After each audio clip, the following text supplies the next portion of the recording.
On the 21st of March 2022, in the city of Malmö, Sweden, an alarming call to emergency services unfolded. At precisely 17:14, an unsettling phone call was received by a 911 operator. The call came from 18-year-old Fabian Cederholm. Hello? Hello? I have murdered 2 people. What are you saying? I have murdered 2 people. I am at Malmö Latin School. You can come pick me up as quick as you can.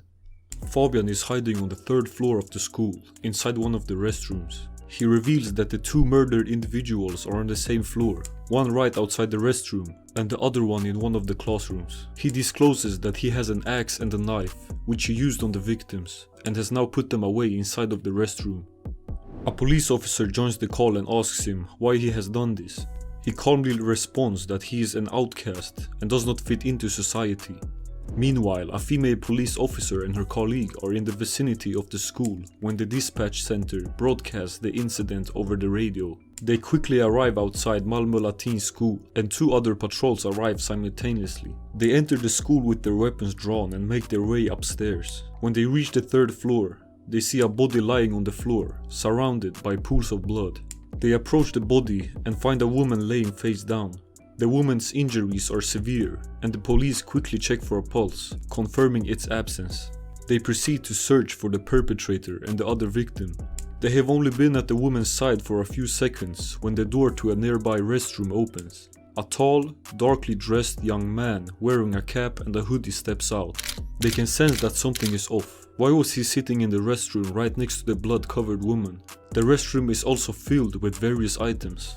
The man takes a step towards them and looks at them. He gives off a calm impression. He seems too composed given the circumstances, and doesn't seem to be a frightened student. The police do not immediately realize that he is the perpetrator until one of the officers asks him for his name, which matches the name mentioned by the dispatch regarding the caller.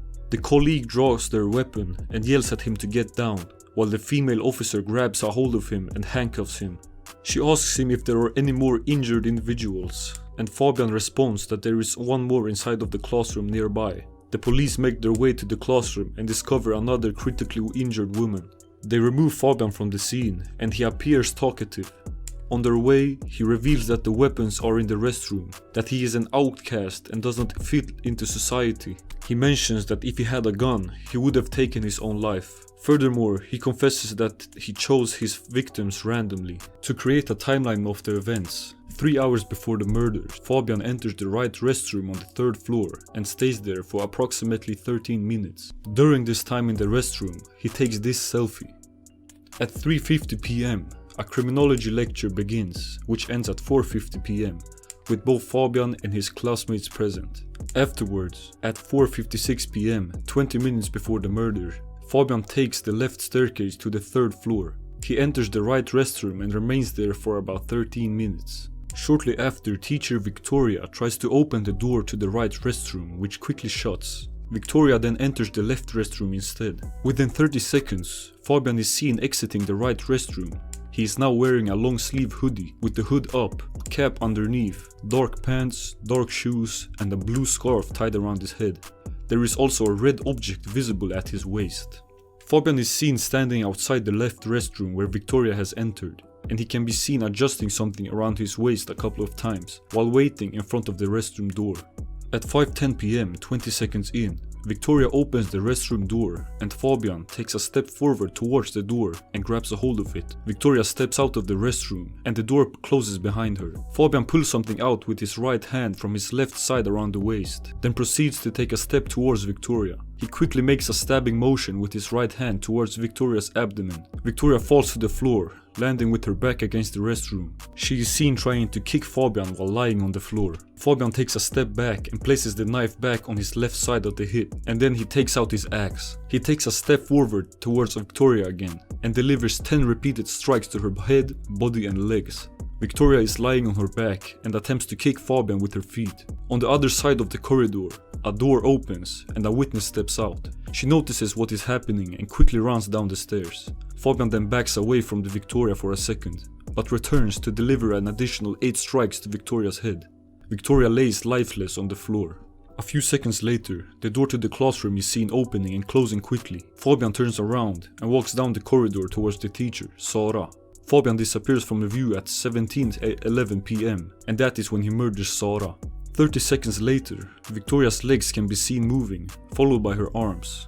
She attempts to sit up against the door. 1 minute later, Fabian re-enters the frame and approaches Victoria.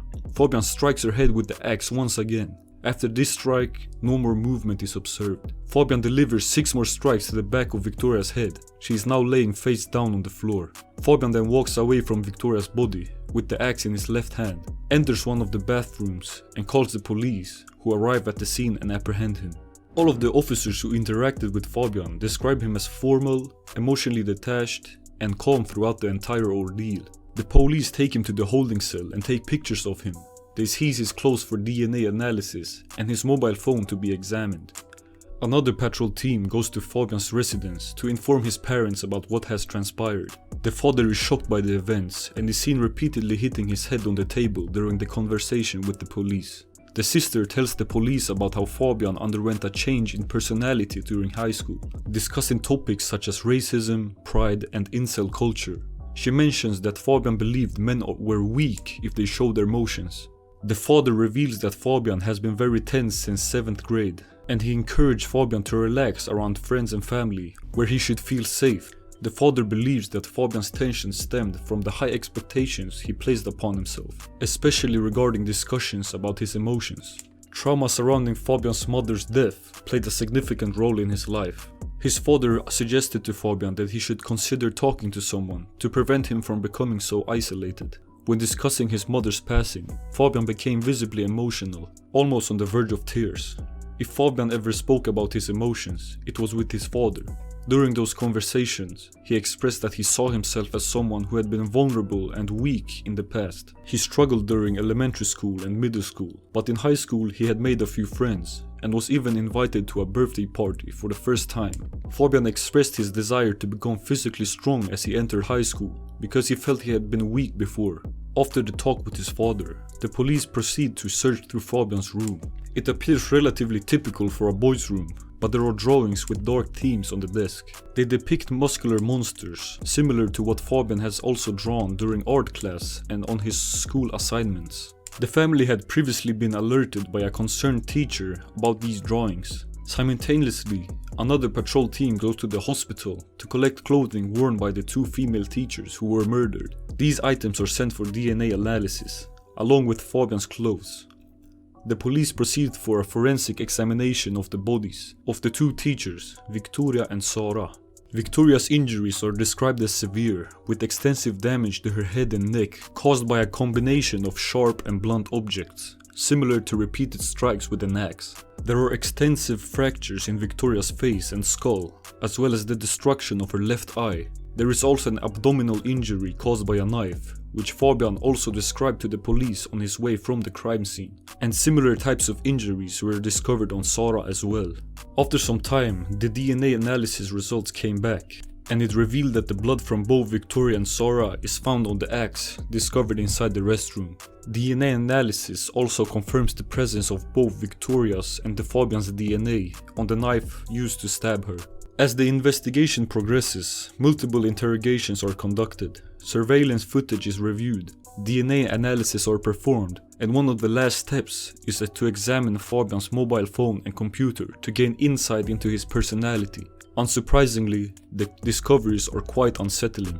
Several searches in the web history indicate an interest in school shootings, mass murders and similar topics. To provide an example, looking at March 20th, 2022, the day before the attack. On that day, the following searches were made: terrorist attack in Istanbul, airport shootings, the 2017 Las Vegas shooting, the Columbine shooting, terrorist attacks with graphic images, and so on. There are thousands of searches, and in addition to that, there is a recorded video from the day before the incident. It's a 7-minute video where Fabian begins by stating that it is likely his final message. He wants to prepare us for the fact that within a few days, at least 2 people will be dead, and that he cannot control his impulses. Here is an excerpt from the message. What has led everything to culminate to this point? What has made me take this initiative? Well, there are many aspects that come into play. If you look at the statistics, the percentage of lonely young white men has recently significantly increased. The modern society, secularism, the abandonment of tradition, it becomes extremely difficult to find a clear direction in life, which in turn makes it harder to navigate properly. And a person who cannot navigate towards anything becomes dangerously unable to control their impulses. You lose self-awareness and self-confidence, which makes it difficult to interrogate with people in social situations, especially if they say something that fundamentally makes you uncomfortable. And that is why we have the expression that a person with poor self-awareness needs to bring down others in order to feel better. Throughout the interrogation, Fabian Cederholm confesses to the 2 counts of murders and becomes the first 18-year-old to be sentenced to life imprisonment in Sweden.